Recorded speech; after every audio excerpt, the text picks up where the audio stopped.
అందరికీ నమస్కారం. ఈరోజు మనం ఒక చాలా ముఖ్యమైన అంశం గురించి మాట్లాడుకోబోతున్నాం. అదే ఉద్యోగుల భద్రత మరియు సంక్షేమం. భారతదేశంలో దీనికి సంబంధించిన చట్టాలు ఎలా ఉన్నాయి? ముఖ్యంగా మన ఉస్మానియా విశ్వవిద్యాలయం ఎల్ఎల్బి సిలబస్ను దృష్టిలో పెట్టుకుని ఈ కాన్సెప్ట్లను చాలా సింపుల్గా, వివరంగా విశ్లేషిద్దాం. సరే, మరి ఈరోజు మనం ఏం నేర్చుకోబోతున్నామో ఓసారి చూద్దాం. ఫస్ట్, సోషల్ సెక్యూరిటీ అంటే ఏంటో దాని పునాదిని అర్థం చేసుకుందాం. తరువాత సోషల్ ఇన్సూరెన్స్, సోషల్ అసిస్టెన్స్ అనే రెండు పిల్లర్స్ గురించి మాట్లాడుకుందాం. ఆ తర్వాత 1923, 1948 నాటి రెండు కీలకమైన చట్టాల్లోకి లోతుగా వెళ్దాం. చివరగా ఇవన్నీ కలిసి కార్మికులకు ఎలా ఒక భద్రతా వలయాన్ని అందిస్తున్నాయో చూద్దాం. రైట్, ముందుగా మనం పునాది నుంచే మొదలుపెడదాం. అసలు ఈ సామాజిక భద్రత లేదా సోషల్ సెక్యూరిటీ అనే పదానికి చట్టపరంగా అర్థమేంటి? దీని వెనుక ఉన్న ముఖ్య సూత్రాలు ఏంటో అర్థం చేసుకుందాం. సో సింపుల్గా చెప్పాలంటే సామాజిక భద్రత అంటే ఏంటి?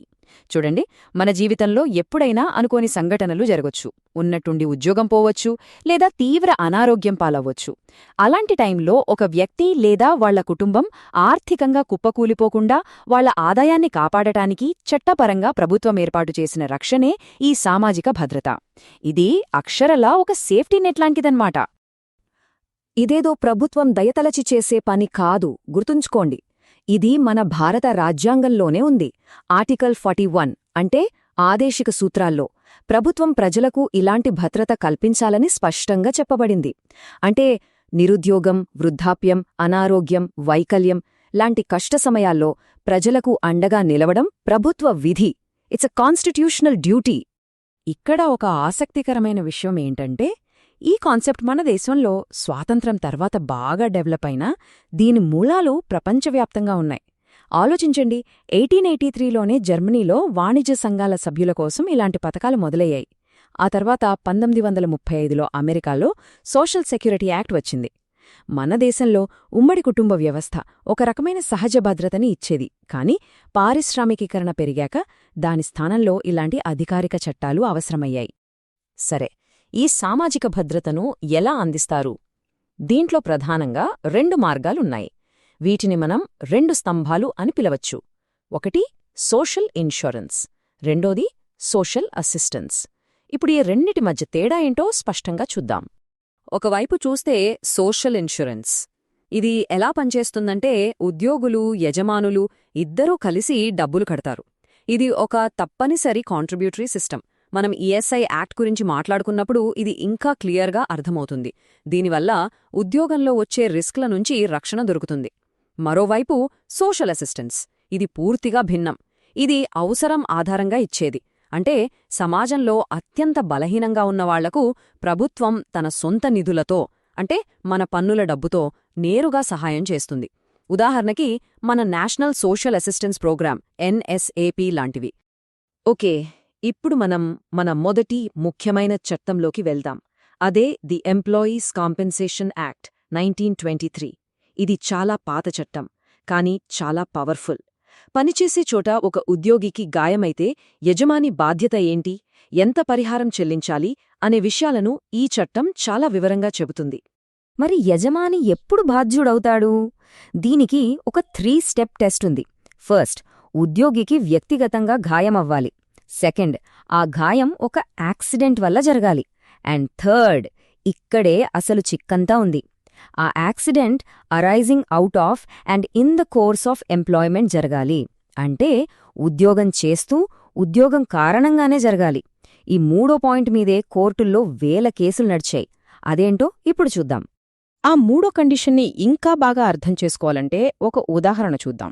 ఒక కేస్ స్టడీ తీసుకుందాం. ఇప్పుడు ప్రశ్న ఏంటంటే, అతనికి యాక్సిడెంట్ అయింది, ఆఫీస్లో కాదు, ఆఫీస్కి వచ్చే దారిలో. మరిప్పుడు యజమానికి బాధ్యత ఉంటుందా? In the course of employment అంటే కేవలం పనిచేసే చోటేనా, లేక ఆఫీస్కు రాకపోకలు కూడా అందులోకొస్తాయా? ఏమంటారు? ఇక్కడే లా ఒక అద్భుతమైన సూత్రాన్ని చెబుతుంది. కోర్టులేం చెప్పాయంటే, పనికి రావడం, పని నుంచి ఇంటికి వెళ్లడమనేది ఉద్యోగంలో ఒక భాగమే. దాన్ని reasonably incidental to the employment అంటారు. అందుకే ఆ ప్రయాణంలో ప్రమాదం జరిగినా యజమాని బాధ్యత వహించాల్సిందే. ఈ కాన్సెప్ట్నే మనం డాక్ట్రిన్ ఆఫ్ నోషనల్ ఎక్స్టెన్షన్ అని పిలుస్తాం. అంటే ఉద్యోగ పరిధిని ఊహాత్మకంగా విస్తరించడమన్నమాట. సరే, పరిహారం చెల్లించాలని తీర్పొచ్చింది. కాని యజమాని చెల్లించకపోతే అప్పుడు కూడా చట్టం ఊరుకోదు. పరిహారం ఇవ్వాల్సిన నెల రోజుల్లోగా ఇవ్వకపోతే దానిమీద వడ్డీ కట్టాలి. అంతాకాదు, అసలు మొత్తంలో 50% వరకు అదనంగా పెనాల్టీ కూడా కట్టాల్సుంటుంది. సో ఈ చట్టానికి పళ్ళుగూడా ఉన్నాయి. రైట్? ఇప్పటిదాకా మనం 1923 యాక్ట్ గురించి చూసాం. అది ముఖ్యంగా ప్రమాదాల మీద ఫోకస్ చేస్తోంది. కానీ ఉద్యోగి జీవితంలో అనారోగ్యం, ప్రసూతి లాంటి వేరే అవసరాలు కూడా ఉంటాయి కదా. వాటికోసమే స్వాతంత్ర్యం వచ్చాక తీసుకొచ్చిన ఒక అద్భుతమైన చట్టం ఎంప్లాయీస్ స్టేట్ ఇన్షూరెన్స్ యాక్ట్ 1948. దీని గురించి ఇప్పుడు వివరంగా తెలుసుకుందాం. ఈ ఈఎస్ఐ యాక్ట్ 1948 ముఖ్యంగా 10 లేదా అంతకంటే ఎక్కువ మంది ఉద్యోగులున్న ఫ్యాక్టరీలు, సంస్థలకు వర్తిస్తుంది. అంటే దీని పరిధి చాలా పెద్దది. కోట్లాది మంది కార్మికులకు ఇది ఒక రక్షణ కవచంలా పనిచేస్తుంది. మరి ఈఎస్ఐ చట్టం కింద ఎలాంటి ప్రయోజనాలొస్తాయో ఓసారి చూద్దాం. ముందుగా మెడికల్ బెనిఫిట్స్, అంటే ఉద్యోగికి, వాళ్ల కుటుంబానికి పూర్తి వైద్య సాయం. తర్వాత సిక్నెస్ బెనిఫిట్, జబ్బు పడితే జీతంలో దాదాపు 70% వరకు డబ్బులొస్తాయి. మహిళా ఉద్యోగులకు మెటర్నిటీ బెనిఫిట్, అంటే జీతంతో కూడిన సెలవులు.